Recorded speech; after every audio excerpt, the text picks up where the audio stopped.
Good morning. Tyrone and Cynthia Temple seem like an ideal couple. They're young, up and coming, and looking forward to having children. But three miscarriages have left Cynthia emotionally frail. And when her father shows up for a long awaited reunion with his girlfriend in tow, things go from foul to foul play. The play is very much an emotional roller coaster for the audience. The show deals with situations of mistaken identity, time lapses, and hidden motivations.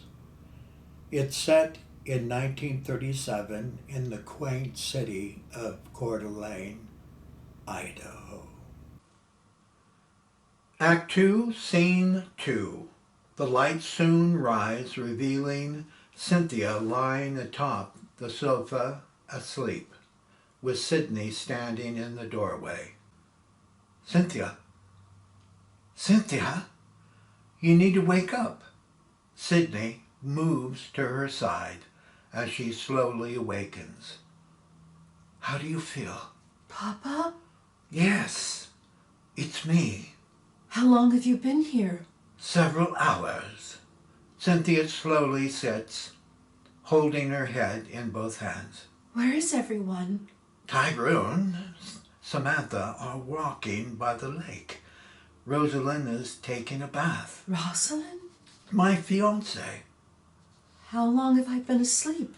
A little more than an hour. Oh, my head feels like an elephant sitting on it. Can I get you something for it? No. What do you remember? Nothing. Everything's sketchy. Relax. It will come back in time. Cynthia rises and walks to the window. She pulls a cigarette from a small container in the table and lights it. I had a dream. What about? I killed two people. Who? Your fiancé and my husband. Why? They were cheating, so I shot them. It was only a dream. You said it yourself. No harm's done. They're trying to drive me crazy. Who is? Them. Everyone. What makes you think anyone would do that? Will you help me? Of course. But you need to help me understand what's happening. She's not who she says she is. Who? Rosie. Do you remember she had a southern accent? No. You heard her? Yes. She's from Lamar County, Georgia. Cynthia, Rosalind was born and raised in New York City. You don't believe me? I'm not saying that. Either you or you don't. I seriously doubt Rosalind imposes any threat. You don't see it, do you? Tell me what I'm supposed to see. It's a secret. What is? I don't know, but they're planning something. You'll help me? Yes. I'll keep my eyes and ears open. You will? You have my word. I thought you were gone forever. Mama always said so, but I didn't believe her. There is so much I want to know about you. I've laid awake many nights visualizing every little detail of your life. You have no idea how it was after you left. One day the sun is shining, and then after you left, a dark cloud filled our life. Mama cried. Paul and Samantha cried. I cried, but I feared our whole world would crumble if I didn't stand strong. But now you're here. It's you, isn't it? You're not an illusion. No, not an illusion. I have so many questions. How long are you staying? A couple of days, unfortunately. I'm expected in New York. Rehearsals are beginning with a new director who insists on punctuality from his actors. Why do you do that? Do what? Act. Mama said it took you from us.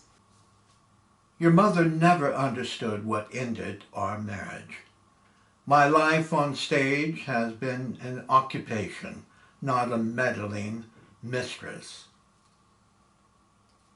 I need to tell you something. Don't tell anyone. Okay. They're trying to kill me. Rosalind enters the den, interrupting their conversation. She is wearing a bathrobe. Am I missing anything? Cynthia runs out of the den. Is it something I said? No one can ever fault your impeccable timing. Maybe we should leave in the morning. Can I fix you a drink? Oh, you're shuffling, Sid. This house is giving me the creeps. How was your bath? I want to make reservations for a morning flight to New York. I'm not ready to leave yet, and when I do, it won't be on any damn airplane. What's the point in staying? Your daughter's mentally unstable, your son's in hiding, and your son-in-law despises you. You've already had a heart-to-heart with Samantha, so I ask you, what's left? Are you sure you don't want me to mix you a drink? Your charming distractions aren't working, Sid. The red towel is becoming. If you're not careful, you'll start a fashion craze in Manhattan. No, I'm serious, Sid. I don't want to stay any longer than tomorrow morning. We can share a breakfast with whomever chooses to attend, say our heartfelt goodbyes, then point our noses eastward where we belong. I'll even settle for a sleeper car on the train. Oh, what do you suppose happened to Paul? It's clear he wants nothing to do with you, Sid. Please don't ignore me. This is not our world. They want nothing to do with you. It was a nice idea, but like most ill-fated productions, you have to know when to close the curtain. Do you think he was too drunk to drive? If he's drunk, it's because he wanted to get drunk.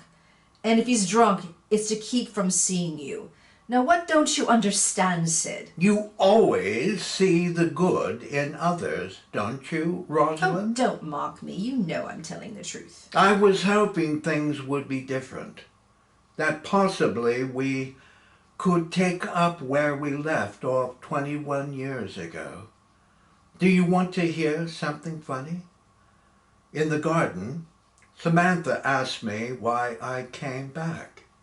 She explained how each of them had grown accustomed to life without me, that my arrival presented an uncomfortable hurdle. When I asked if she was pleased to see me, she said she was shy around strangers. What do you expect for tardiness? A ticker-tape parade? A little understanding would be nice. A chance to provide them an opportunity to assess the whole truth. What truth, Sid? Yours? After 20 years, people don't care about the whys and wherefores. Your life didn't revolve around your children. They don't know you, Sid. It's time to face it and move on. Life isn't as conveniently scripted as most successful productions. That's the difference between the stage and real life. You never know when to make your exits and entrances, and you definitely can never be assured of another's intentions. What you see is not always what you get. I truly wish life were as clearly defined as most stage productions, but unfortunately, there's no edited scripts to live our life by. Cynthia said you're having an affair with her husband. Really? I know you like to change the subject when you're uncomfortable, but don't you think this is stretching it a bit, Sid?